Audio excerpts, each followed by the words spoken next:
Jodi Arias is back in court, and the last 5 years have been building up to these moments. The jury will soon be deliberating to decide her fate, and there's even a chance the accused murderer could simply walk free after millions were spent to defend her. ABC 15's Adam Slinger is live at the courthouse tonight. And Adam, a big day tomorrow. What can we expect? Katie, just when you thought it was over, the defense wants to call another witness. But after 4 months of testimony and evidence, the attorneys I talked to say that another witness probably will not make that much of a difference. There was a gunshot wound, correct? It's the 11th hour in the trial of the year.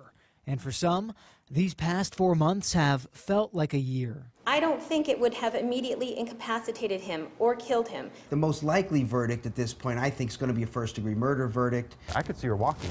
If she walked, I wouldn't be the least bit surprised. Vladimir Gagic and Mark Victor are both criminal defense attorneys, and they both see things going differently for the accused criminal. I think the prosecution did a terrible job. They never had premeditation in the bag like they made it seem. Jodi Arias is accused of murdering her lover, Travis Alexander, back in 2008.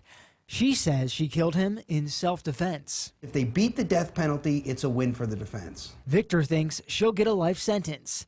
Gagic expects something much less. Manslaughter. Well, I never thought murder one would be on the table, just from the facts themselves. I never thought they could prove premeditation beyond a reasonable doubt. Ultimately, the jury will decide, and some wonder if after this long, they already have. I'd be very, very surprised if at this point each member of the jury hasn't already formed a conclusion. I don't think the jury has their mind made up. I think they really, honestly, truly follow the jury instruction that they can't make up their minds until all the evidence is in.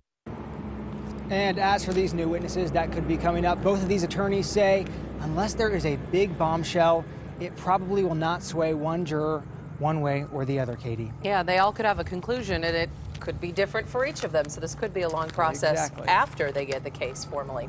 Thank you, Adam. We know you'll be watching it. And for those who have a personal connection with Travis Alexander, this has been a long and excruciating process. Yeah, Dr. Carl Hyatt and his son considered Alexander family. They say he even called the doctor his Arizona dad. They tell ABC 15 watching the trial is like watching their friend be killed all over again.